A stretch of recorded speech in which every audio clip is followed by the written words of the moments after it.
টুপি ক্যামেরা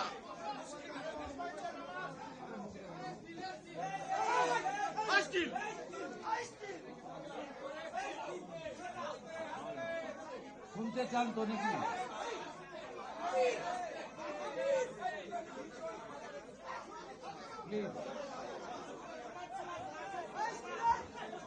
আপনাদের সবাইকে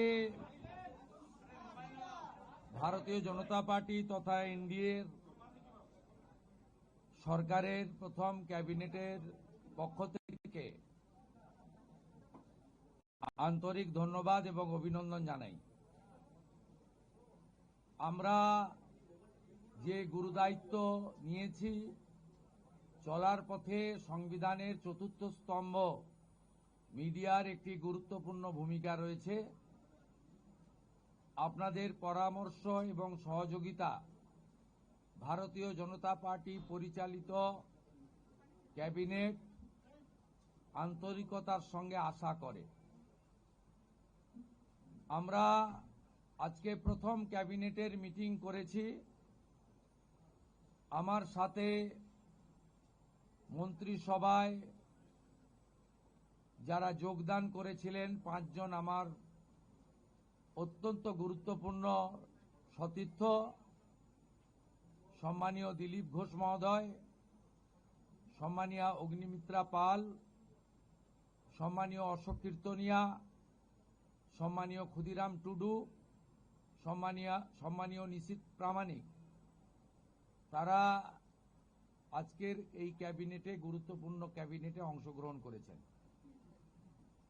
এর বাইরেও মুখ্য সচিবের নিয়ন্ত্রণে সরকারি আধিকারিকরা এবং মুখ্যমন্ত্রীর দপ্তরের উপদেষ্টা সহ অন্যান্যরা ক্যাবিনেটে আমাদের সহযোগিতা করেছেন। আমি গোটা রাজ্যের মানুষকে ডক্টর শ্যামাপ্রসাদ মুখার্জির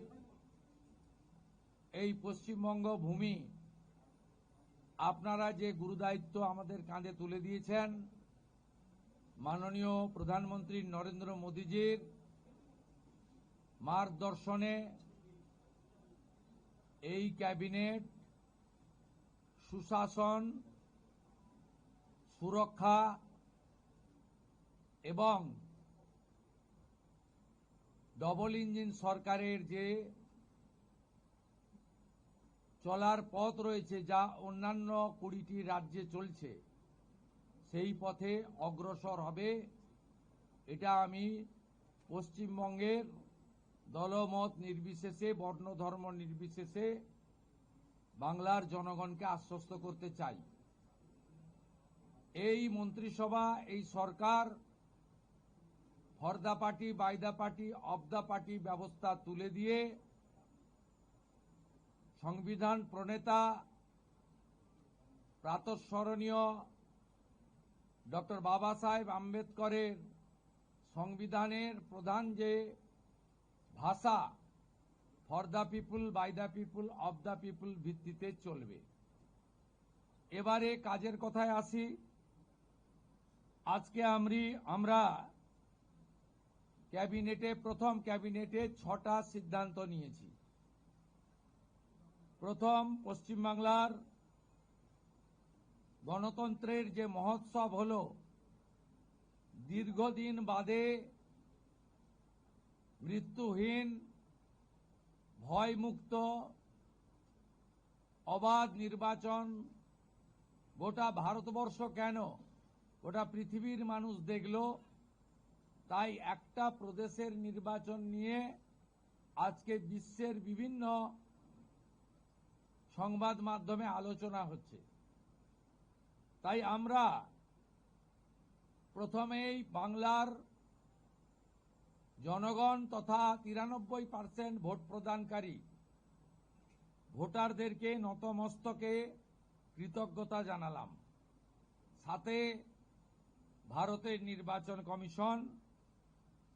নির্বাচন কমিশনের নিয়ন্ত্রণাধীন ভোট কর্মী, গণনা কর্মী, বাইরের রাজ্য থেকে আসা অবজারভার, কেন্দ্রীয় সুরক্ষা বল, রাজ্য পুলিশ, কলকাতা পুলিশ, সংবাদ মাধ্যম, নির্বাচনে প্রতিদ্বন্দ্বী রাজনৈতিক দল, প্রার্থী প্রত্যক্ষ পরোক্ষভাবে এই এত বড় কর্মযজ্ঞে অংশগ্রহণকারী প্রত্যেকের প্রতি এই ক্যাবিনেট কৃতজ্ঞতা জ্ঞাপন করে।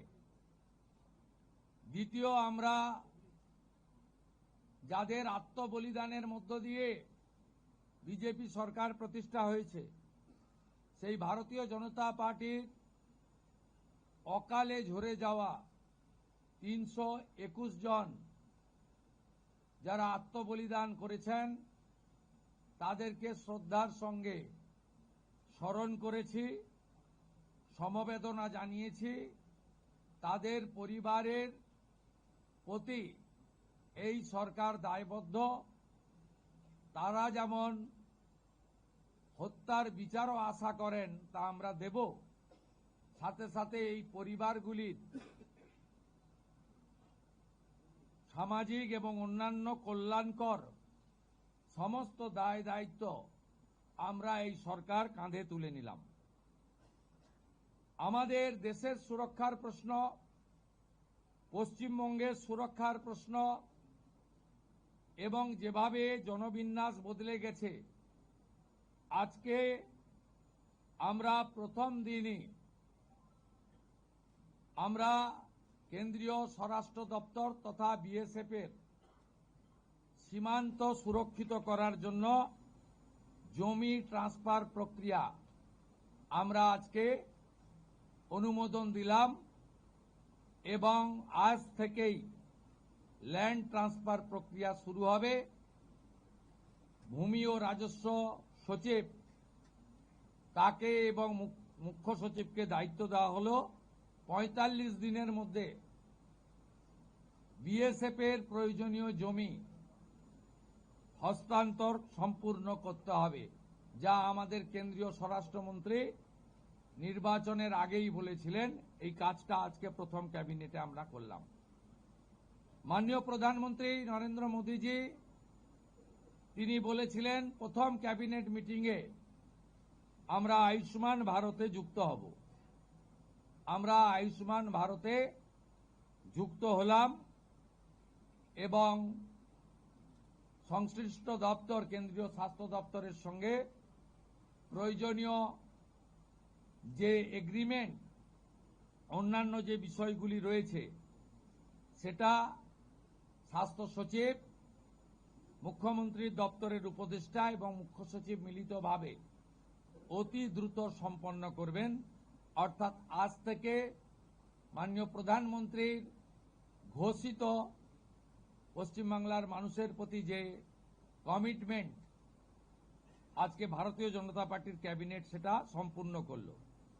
এর সাথে সাথে প্রধানমন্ত্রী জন আরোগ্য যোজনা, প্রধানমন্ত্রী ফসল বীমা যোজনা ক্রপ ইন্স্যুরেন্স, প্রধানমন্ত্রী স্কুলস ফর রাইজিং ইন্ডিয়া পিএম-শ্রী, প্রধানমন্ত্রী বিশ্বকর্মা, বেটি বাঁচাও বেটি পড়াও, প্রধানমন্ত্রী উজালা যোজনা 3.0 এবং অন্যান্য কেন্দ্রীয় স্কিম বা সেন্ট্রাল গভর্নমেন্ট স্পন্সর্ড স্কিম আমরা যুক্ত হওয়ার সিদ্ধান্ত নিলাম।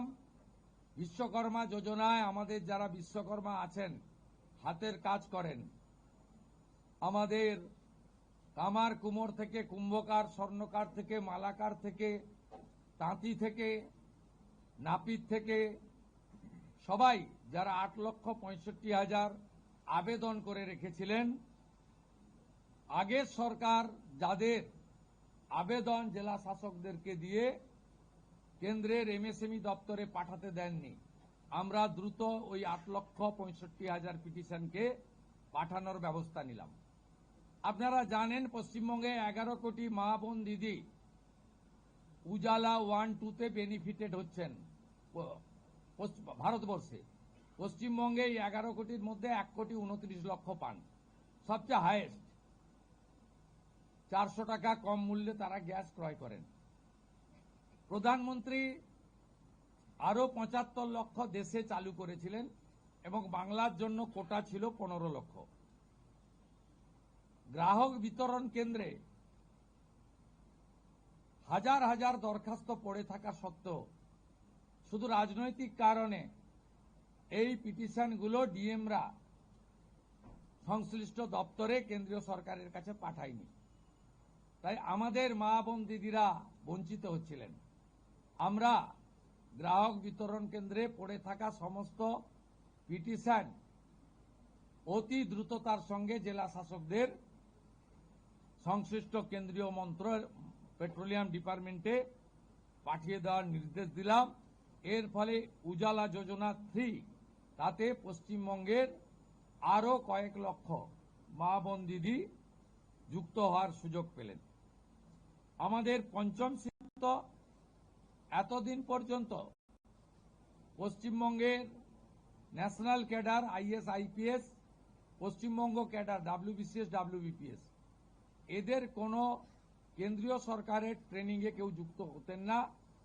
এটা মুখ্যমন্ত্রীর অলিখিত নির্দেশ ছিল, আগের মুখ্যমন্ত্রী, বিদায়ী মুখ্যমন্ত্রী, প্রাক্তন মুখ্যমন্ত্রী। আমরা আজকে এই বিষয়ে চিফ সেক্রেটারিকে অন্য রাজ্যের যে নিয়ম আছে সেই নিয়ম ফলো করার জন্য আমরা তাকে এম্পাওয়ার করলাম, দায়িত্ব দিলাম। সাথে সাথে শুনলে অবাক হয়ে যাবেন, বিএনএস ভারতীয় ন্যায় সংহিতা, যা মাননীয় প্রধানমন্ত্রী নরেন্দ্র মোদীজির নেতৃত্বে কেন্দ্রীয় স্বরাষ্ট্রমন্ত্রী মাননীয় অমিত শাহজি পার্লামেন্টে দুটো কক্ষে অনেক আগে অনুমোদন করেছেন, রাষ্ট্রপতি মহোদয় সই হয়েছে, রুল হয়ে গেছে। আমরা আশ্চর্য হয়ে গেছি যে এখানে বিএনএস কার্যকর করা হয়নি, অর্থাৎ অত্যন্ত অবৈধভাবে সংবিধানকে বৃদ্ধাঙ্গুষ্ঠ দেখিয়ে আগের সিআরপিসি আইপিসি চলছিল। আজ থেকে বিএনএস এ যুক্ত হলো পশ্চিমবঙ্গ সংবিধান মেনে। আগের সিআরপিসি আইপিসি এই আইন আর থাকলো না। ভারতীয় ন্যায় সংহিতাতে আমাদের আজ থেকে কাজ শুরু হলো। এরও ছাড়পত্র ক্যাবিনেটের প্রথম দিলেন। ষষ্ঠ সিদ্ধান্ত, মাননীয় স্বরাষ্ট্র ও সমবায় মন্ত্রী অমিত শাহজি নির্বাচন প্রচারের রায়দিঘি থেকে বলেছিলেন যে 2015 সালের পরে পশ্চিমবঙ্গে কোনো রিক্রুটমেন্ট হয়নি, তাই প্রচুর শিক্ষিত যুবক যুবতীর বয়স চলে গেছে। 5 বছর এক্সটেনশন, মানে আবেদনের বয়সের ঊর্ধ্বসীমা ক্যাবিনেট মঞ্জুর করলো। এটাও আজকে আমরা করলাম। আজকে এই ক্যাবিনেট সিদ্ধান্তগুলো আমরা নিয়েছি।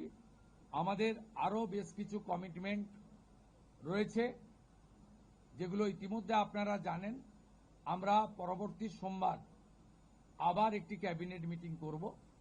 সেক্ষেত্রে আমাদের আরো আমাদের আরজিকর সহ নারী নির্যাতনের বিষয়ে, প্রাতিষ্ঠানিক দুর্নীতির বিষয়ে, পে কমিশনের বিষয়ে, এরিয়া ডি এর বিষয়ে, এই যে বিষয়গুলি আছে আমরা পরবর্তী ক্যাবিনেটে সেগুলো করব। কারণ আমরা আমাদের যে অফিসিয়াল কাজকর্ম দেখে আমাদের খুব বেশি সময় আমরা পাইনি।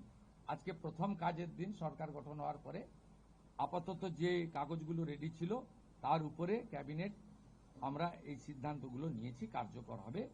আপনাদের মধ্যে বাংলার গণদেবতা জনতা জনার্দনকে আমরা এটা জানালাম। আমাদের ক্যাবিনেটে